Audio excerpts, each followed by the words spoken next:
dari mahasiswa UIN sendiri, boleh nggak sih Mbak anggota Kopma? Nggak, maksudnya mahasiswa dari luar kampus UIN buat gabung ke Kopma. Boleh, boleh banget. Jadi sistem keanggotaan itu apa ya? Kategori ya, kategori keanggotaan itu ada 4 teman-teman. Jadi yang pertama itu ada anggota biasa. Di mana anggota biasa itu anggota Kopma UIN, anggota Kopma yang berasal dari kampus UIN Sunan Kalijaga atau mahasiswa UIN Sunan Kalijaga yang bergabung jadi anggota Kopma. Nah, berkewajiban membayar simpanan wajib, simpanan pokok pada awal masuk Kopma. Terus habis itu dia berkewajiban berpartisipasi secara ekonomi sebanyak 300.000. Nah, selanjutnya ada kalau udah masa habis 4 tahun ketika dia tetap mau bergabung menjadi anggota Kopma, itu nanti dia menjadi anggota istimewa gitu.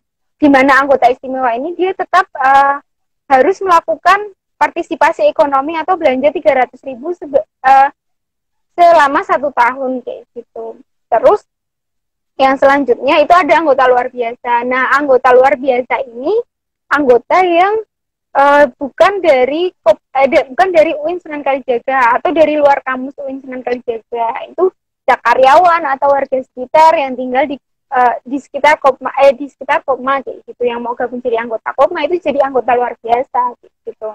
Terus ada anggota kehormatan. Nah, anggota kehormatan ini adalah anggota jadi ya orang-orang yang berjasa kepada Kopma UIN Sunan Kalijaga dan disahkan berdasarkan keputusan RAT kayak gitu.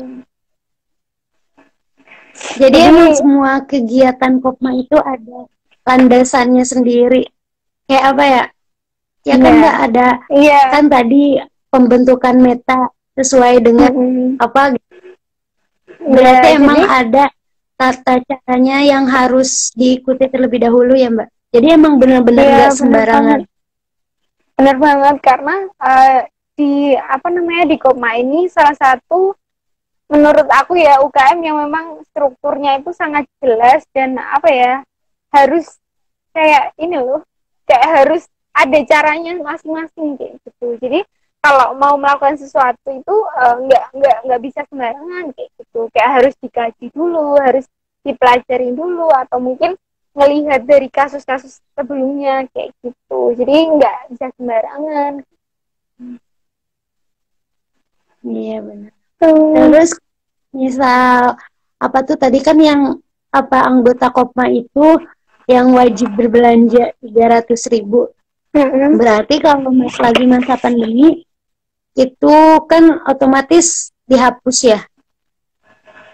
Nah, kalau misalnya nih masa pandemi kayak gini, sebenarnya kalau dihapus itu nggak bisa juga ya, karena kan itu udah diatur dalam anggaran dasar dan anggaran rumah tangga Kopma UIN Sunan Kalijaga gitu. Jadi nggak bisa kita main hapus gitu aja. Gitu. Tapi berdasarkan misalnya nih rapat anggota tahunan, kan itu keputusan terkuat koperasi mahasiswa kayak gitu, koperasi mahasiswa UIN kayak gitu. Nah, ketika di sana memang disetujui untuk melakukan misalnya nih dikasih keringanan untuk teman-teman yang nggak belanja 300.000 karena terkendala ini kayak gitu. Nah, itu mungkin aja bisa terjadi kayak gitu. Jadi buat teman-teman besok ikut rapat anggota tahunan biar nanti nggak terasionalisasi, biar nggak perlu daftar ulang atau dan lain-lain kayak gitu. Jadi tetap masih jadi anggota Kopma terus. Kalau buat kan tadi misal ada yang 300.000 itu kan nggak terpenuhi. Terus terasionalisasi. Terus kan itu harus daftar ulang. Berarti nantinya bakalan ikut kayak kegiatan dari awal lagi, kayak ikut diksar. Kalau misal mau ikut lembaga wahana harus diwawancara lagi segala macem gitu ya, gitu nggak sih? Nah, kalau misalnya nih terasionalisasi gitu, jadi sebelumnya itu nanti diberitahukan misalnya sebelum rapat anggota tahunan gitu, itu diinformasikan kepada teman-teman anggota bahwa oh data belanjanya kurang segini atau kurang segini gitu. Nah nanti setelah diinformasikan, nah kalau jadi dia bisa tuh ancang-ancang ancang-ancang jadi siap-siap gitu ya, siap-siap. Jadi sebelum sebelum terasionalisasi itu dia udah tahu nih, oh aku belanjanya kurang segini kayak gitu. Jadi dia bisa mulai untuk berbelanja lebih banyak. Nah untungnya ikut lembaga wahana, jadi untungnya ikut lebih banyak. Iya, untungnya ikut lembaga wahana itu nanti dia bisa dibantu sama teman-teman lembaga wahananya mereka kayak gitu, buat ayo belanja pakai ini aku biar aku nggak terasionalisasi kayak gitu. Jadi pakai Nia itu nggak harus diri kita sendiri, bisa bisa orang lain nih kalau belanja pakai Nianya kita tuh nggak apa-apa kayak gitu. Nah habis itu apa tadi? Aku lupa. Daftar lagi dari awal atau gimana? Oh iya, nggak harus daftar lagi dari awal kayak gitu sih. Jadi cuman nanti ketika dia dirasionalisasi kan ada jadi beberapa yang tidak bisa dia ambil kembali, kayak misalnya nih kalau dia dikeluarkan sepihak, kan kalau dirasionalisasi kan sepihak dari Kopmawin yang mengeluarkannya, itu nanti yang nggak bisa kembali ke dia itu ada simpanan pokok kayak gitu, tapi SW-nya itu masih bisa mereka ambil kayak gitu. Nah setelah SW-nya itu nanti diambil, nanti teman-teman misalnya nih kalau mau gabung jadi anggota Kopma berdasarkan kemarin keputusan pengurus itu, teman-teman bisa gabung lagi dengan membayar simpanan wajib, simpanan pokok, dan kewajiban menjadi awal gabung ke Kopma gitu. Jadi kayak simpanan wajib, simpanan pokok, terus kalau misalnya nih mau bikin KTA baru kayak gitu boleh. Nah nanti tinggal ditambah kayak biaya KTA baru dan buku tabungan kayak gitu. Terus ada simpanan sukarela awal untuk buku tabungannya kayak gitu. Nah itu nanti cuma membayar itu sama SW yang belum terpenuhi kemarin gitu. Jadi dan untuk kegiatan di lembaga wahana yang lain itu nggak perlu daftar ulang dan lain-lain sih kayak gitu. Jadi cukup